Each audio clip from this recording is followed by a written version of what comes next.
Hi everyone, welcome to Lit Bird, your literature buddy. तो आज अपन सैमुअल टेलर कोलरिज की पोएम कुबला खान करेंगे। इस पोएम के सबटाइटल में बोलते हैं a vision in a dream और अ फ्रेगमेंट। तो ये इस पोएम की सबटाइटल है। ये पोएम लिखी गई थी एस टी कोलरिज के द्वारा 1797 में, बट ये पब्लिश कब हुई? 1816 में। तो सोचिए, इन्होंने कम से कम 19 ईयर्स इस पोएम को पब्लिश ही नहीं किया। ऐसा क्यों? तो इससे एक थोड़ी सी इंटरेस्टिंग स्टोरी जुड़ी हुई है। कोलरिज बैठे and he was high on opium. इन्होंने बहुत अच्छा खासा नशा कर रखा था। And then he went to sleep. और सोने के बाद उन्हें सपना आया, उसमें ये पोएम के कुछ दृश्य आए। तो वो उठे और उन्होंने बोला okay, I will write it down right now. तो वो बैठे अपनी टेबल पे, पेन पेपर उठाया, लिखने लगे। उनके मन में था कि कम से कम 100-200 लाइन्स अच्छे से लिखूँगा। I will describe the place and my dream very well.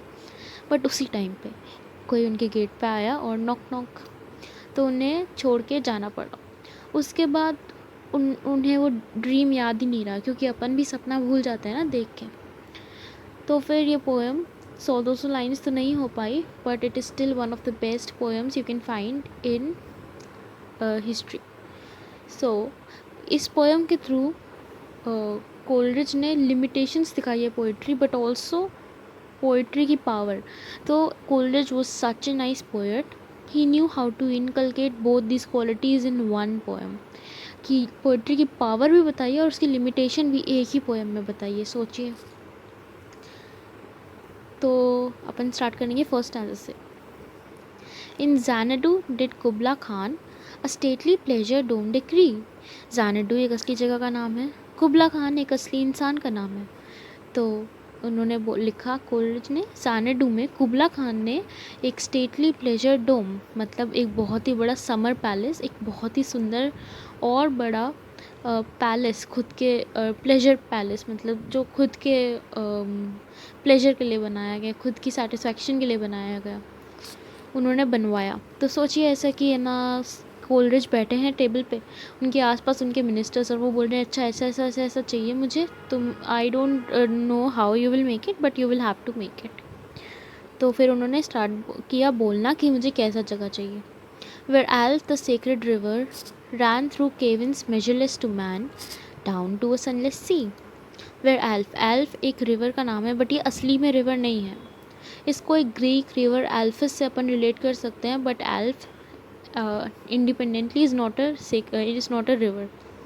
तो उन्होंने बोला कि अच्छा भाई, तुम्हें मुझे एक बड़ा सा कैसल बनाना, बहुत ही बड़ा सा पैलेस, उसमें होनी चाहिए छोटी छोटी केव्स, सॉरी बड़ी बड़ी caves, caverns measureless to man, मतलब बहुत ही बड़ी खाइयाँ। केव्स तो अलग हो गई, केवंस खाई इतनी बड़ी कि कोई ऊपर से देखे तो उसको नीचे का तल भी ना दिखे।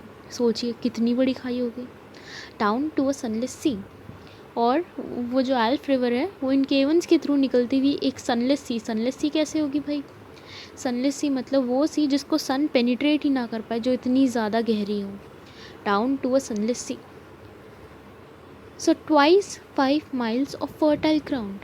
ट्वाइस 5 miles मतलब 2 × 5 10 miles, 10 मील का जगह होगा उनके पास, उपजाऊ ज़मीन होगी। With walls and towers for girdled round. Girdled मतलब घिरे हुए। तो उन्हें चाहिए कि ये 10 मील का फर्टाइल ग्राउंड घिरा हुआ हो टावर्स से और वॉल्स से। And they have gardens bright with sinuous rills. अभी तक अपन लैंग्वेज देख रहे थे वो ठीक ठाक चल रही थी, बट अभी थोड़ी सी ट्विस्टी सी लैंग्वेज आ गई। ट्विस्टी, सीन्स का मतलब ट्विस्टी होता है, सीनेस्ट्रल्स मतलब बेसिकली नालियाँ, पानी की छोटी छोटी नलियाँ। गार्डन के आर पार लाइन हुई थी नलियों से, ऐसी होनी चाहिए। पर blossomed many an incense bearing tree. तो अब अपनी इमेजिनेशन आप ऑन रखिएगा। Where blossomed many an incense bearing tree. तो एक तो ये बहुत ही सुंदर जगह है, 10 मील में बनी हुई है, इतनी ज़्यादा गहरी खाई, एंड उसके अंदर गार्डन्स भी है, छोटी छोटी पानी की नालियाँ भी है, और उसके पास ही, नालियों के पास ही, गार्डन्स के पास ही बहुत ही सुंदर खुशबू देने वाले फूलों के पेड़ उग रहे हैं। And have a forest ancient as the hills. अब उन्हें फॉरेस्ट भी चाहिए, कैसे? एंशियंट एज द हिल्स, इतने पुराने फॉरेस्ट कि वो पहाड़ों से भी पुराने हो। And folding Sunny spots of greenery, और उन उस फॉरेस्ट में पेड़ों के बीच बीच में थोड़ी छोटी जगह भी होनी चाहिए जहाँ पे ना ग्रीनरी आए, सनी स्पॉट आए, और जो हरी भरी घास उगी हुई हो, जैसे कि बेसिकली पिकनिक चीज़ देख लीजिए, पिकनिक टाइप की। ह्यूज फ्रेगमेंट्स वॉल्टेड लाइक रीबाउंडिंग हिल। ह्यूज फ्रेगमेंट्स, किसके फ्रेगमेंट्स? रॉक्स। रॉक्स वॉल्टेड मतलब जैसे ये तोप से निकलते हैं ना गोले, उसी तरीके से ज़मीन से रॉक्स निकलने चाहिए। रीबाउंडिंग हिल मतलब ऊपर से गिरती है, ऊपर से ओले गिरते हैं, ज़मीन में से पत्थर निकलने चाहिए। तो वो बोल रहे हैं कि जैसे कि ओले गिरते हैं वैसे ही huge fragments of rock should vault down fault up from the ground और chaffy grain beneath the thresher's flail. ये या तो रिबाउंडिंग हेल की तरह होना चाहिए, या फिर जैसे कि एक थ्रेशर होता है वो अपना अनाज को मार मार के दाना और उसका ग्रेन और उसका जो छिलका होता है अलग करता है, वैसे।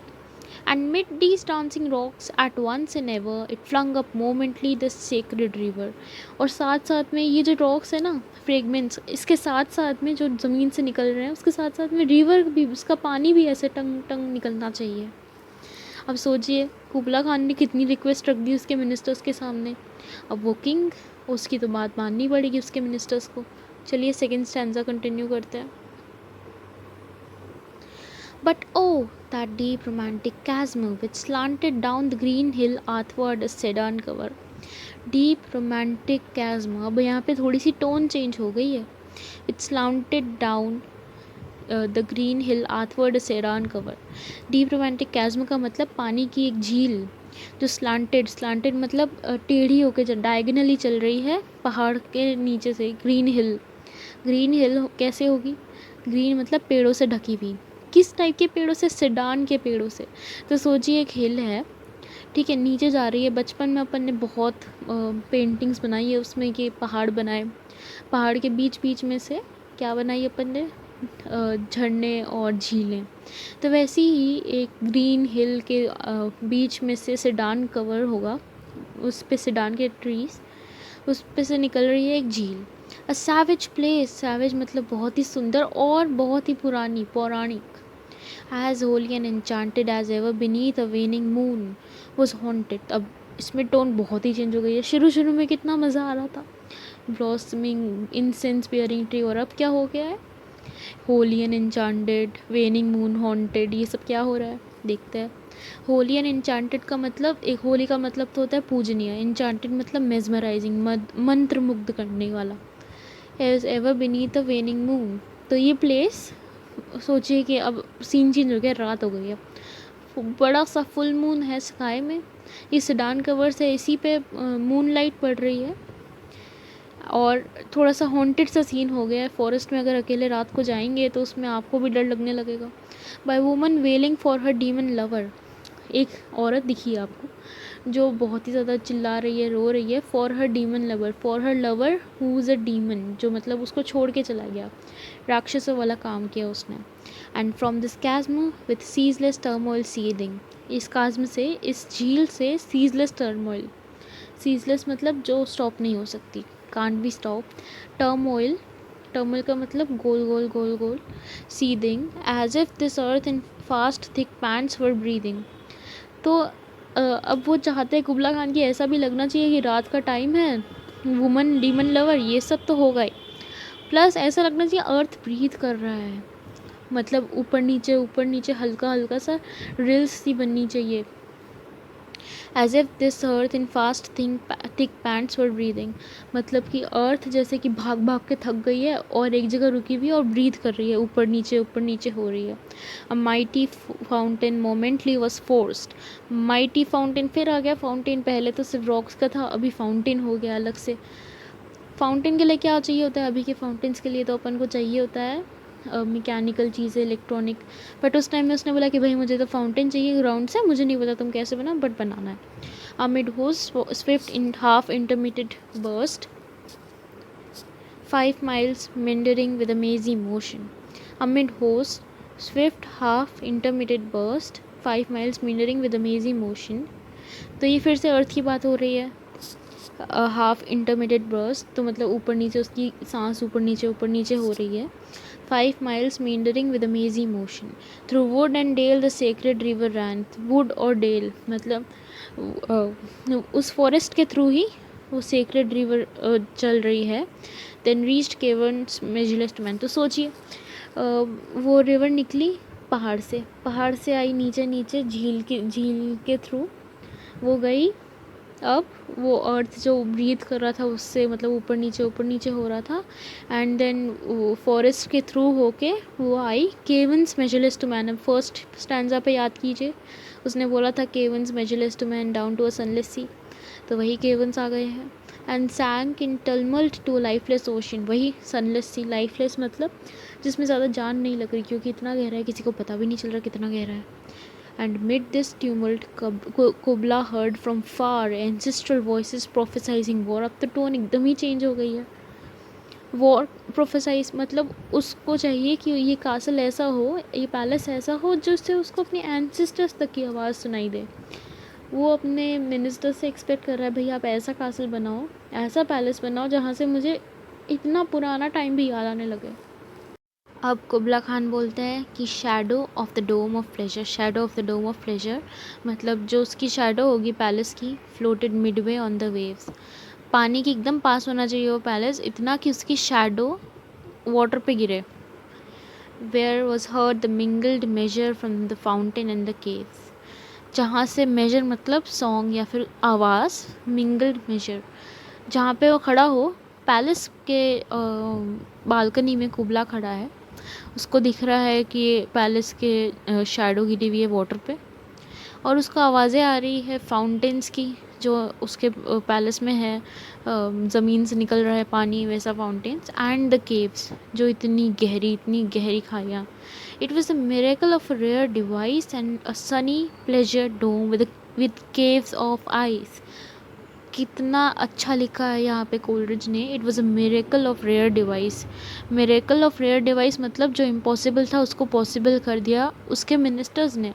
अ sunny pleasure dome with caves of ice. सोचिए ऐसे कैसे हो सकता है, सूरज है, उसकी रोशनी आ रही, किरणें गिर रही है, लेकिन किरणें गिरने के बावजूद रोज़ाना लगातार किरणें गिरने के बावजूद भी केव्स ऑफ आइस बने हुए हैं वहाँ पे, वो जगह ठंडी है। It must be some kind of magic for that to be possible। अब आते हैं स्टैंजा 3 पे। A damsel with a dulcimer। Dulcimer is a type of instrument। Damsel मतलब एक लेडी, damsel एक dulcimer लेके आती है। In a vision once I saw।